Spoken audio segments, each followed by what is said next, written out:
સુરતના અમરોલી કોસાડાવાસ વિસ્તારમાં ખુલ્લા મેદાનને તળાવમાં ફેરવવાના નિર્ણય સામે રોષ જોવા મળ્યો। 100 થી વધુ યુવાનોએ કલેક્ટર કચેરી પહોંચ્યા। સુજલામ સુફલામ જળ અભિયાનના ઓઠા હેઠળ અમુક ભૂમાફિયાઓએ સરકારી અધિકારીઓ સામે મળીને માટીનું કૌભાંડ કરવા માંગે છે। સુરતના અમરોલી કોસાડાવાસ વિસ્તારમાં ખુલ્લા મેદાનને તળાવમાં ફેરવવાના નિર્ણય સામે રોષ જોવા મળ્યો। 100 થી વધુ યુવાનો કલેક્ટર કચેરી પહોંચ્યા અને સુજલામ સુફલામ જળ અભિયાનના ઓઠા હેઠળ અમુક ભૂમાફિયાઓએ સરકારી અધિકારીઓ સાથે મળીને માટીનું કૌભાંડ કરવા માંગે છે। આ જગ્યાએથી માત્ર 300 મીટરના અંતરે પહેલેથી જ એક મોટું સરકારી તળાવ આવેલું છે। તળાવ ખોદવામાં આવશે તો ચોમાસામાં પાણી ભરાશે, જેનાથી મચ્છરોનો ઉપદ્રવ વધશે અને રોગચાળો ફેલાશે। ધારાસભ્ય અને કોર્પોરેટરનો હસ્તક્ષેપ કરવા અપીલ કરી છે। નમસ્કાર, હું સાગર વણજારા।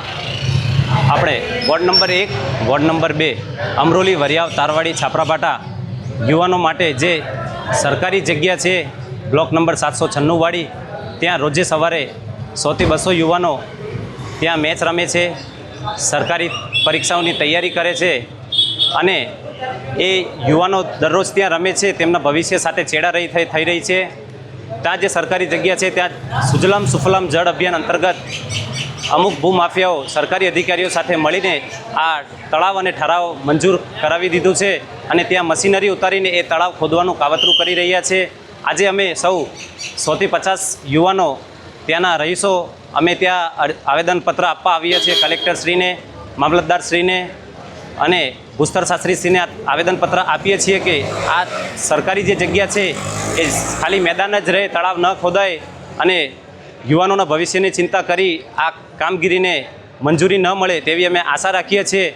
આ જે જગ્યા છે ત્યાંથી 300 મીટરના અંતરે અમારી પાસે સરકારી તળાવ છે, ત્યાં તમામ સુવિધા છે અને ત્યાંના અમારા આજુબાજુ જે રહીશો છે એમને તળાવની કોઈ જરૂર નથી અને આ જે પણ કંઈ થઈ રહ્યું છે એ અચાનક અને આટલું જલ્દી થઈ રહ્યું છે, તેથી અમે આ કામગીરી હાથ ધરી રહ્યા છીએ। સરકારશ્રીને નમ્ર અપીલ છે કે આ કામગીરી બંધ કરે। આજુબાજુ ઇન્ડસ્ટ્રીયલ એરિયો છે, રહેણાંક વિસ્તાર છે અને વરસાદને કારણે જો અહીંયા તળાવ ખોદાશે અને વરસાદી પાણી ભરાશે, પાણીના કારણે મચ્છરનો ઉપદ્રવ થશે અને જાહેર જનતાને અમુક બીમારીઓનો સામનો કરવો પડશે તથા ત્યાં કોઈ પણ અકસ્માત રહેશે તો એની જવાબદારી કોની? એક આ મેદાન અમારા યુવાનો પાસે છે, એ મેદાન રહેવા દો અને આ મેદાન તળાવ ન બને તેની સાવચેતી રહે તે માટે અમારા ધારાસભ્ય, કોર્પોરેટરો અને સરકારશ્રીની નમ્ર અપીલ છે। એવી અમે આશા રાખીએ છીએ કે આ મંજૂરી કેન્સલ થાય। Bureau report, Janadesh news.